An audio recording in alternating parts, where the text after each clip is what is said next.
Hello YouTubers, this is the noobifier. Today, CIG released the ARES Starfighter from Crusader to Concierge. It was just mentioned on Inside Star Citizen with a little bit more detail, but my first question is, where's the mole? I'm just kidding.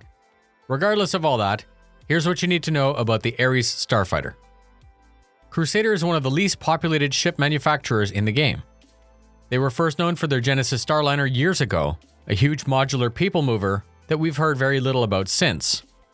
The Starlifter came out in 3 trim levels, and its size meant that it was one of the only ships at the time that would be able to move a tumbrel tank. Then we saw the Star Runner, and I really like that concept. Also asymmetrical, so now we have a pseudo-fighter from Crusader, which does make perfect sense. It fits perfectly into their style guide, and the role also works within military lore. Crusader do things big. Their bomber isn't even flight ready, and we're already fearful about what that platform will change in the game when it's released. I'll get all of the obvious stuff out of the way first. A fixed size 7 mounted to the right of the pilot in an asymmetrical design. A quick scan of the current tables lists that weapon size in the 1800-ish damage per second range, with something like the Saber having at most a quad size 3 doing 4 times 450. The mount alone isn't telling the entire story, as there are 2 variants that basically revolve around 2 giant weapons. The Inferno carries a single size 7 ballistic capital weapon at 1900 rounds per minute, more space for ballistic ammo, internal and external missile racks, and heavier armor. The Ion carries a single size 7 energy capital weapon at 38 rounds per minute, internal and external missile racks, better coolers, better shields, and a second power plant. They're both the same price at $195 for Warbond, $220 with store credit. You should also note that they are each available with a unique skin, which is normally only available at concept. There was some chatter on Reddit that delaying the sale until after the recent expo meant that we couldn't get this ship at 10-year insurance if you use store credit. So, my suggestion to those that aren't happy is to chill out, CCU an LTI token, or buy it next year at the expo. Don't forget, the ships are just funding for a video game. Why get worked up over something so trivial? Moving on.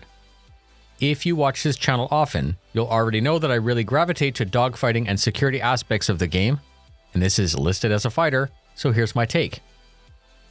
Fighter to fighter, I would think this would normally be pretty dangerous. It's a fixed weapon, and as the current meta seems to favor auto gimbal, it opens up some questions.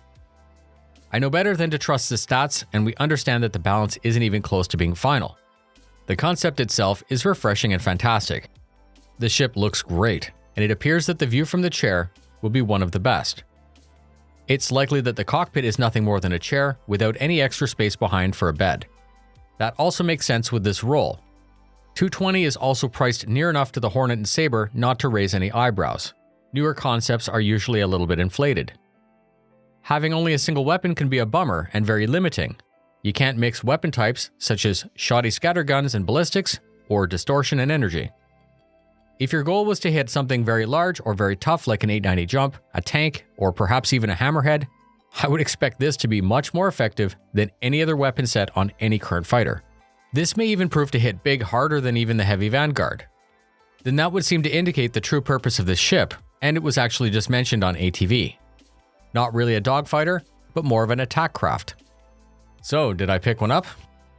Not today. It's pretty specific, and I don't need another fighter. I'm sure there's going to be changes in the future as balance is performed over the next year.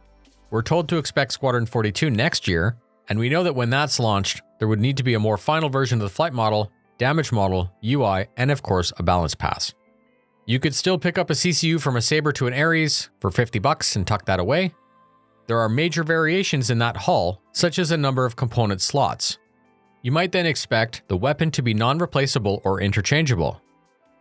I say this because what would stop you from buying the Ion for all the extras and then cross-loading the Gatling onto it? Let's try to make that question 1 on the Q&A. The Sword of Valor is a 2-pack LTI Warbond with both skins for $355. Both variants seem very tailored to different missions, so it does make sense that CIG would put them together in one pack. The Guardian Pack LTI Warbond is both ARES, the skins, a hammerhead, and a Retaliator bomber for $1175. The Dauntless Pack LTI is exactly the same thing without the skins, but it's available with store credit per 1300. If you have a hole burning in your wallet, or you're just into collecting ships, it seems like an interesting concept. Not quite a frontline fighter, definitely not a bomber, but it should still be very nasty. And that's it. Stay tuned for the Q&A breakdown. Don't forget to upvote the questions that you'd like to have answered. Thank you very much for spending your time with me. Fly safe, and I'll see you in the verse.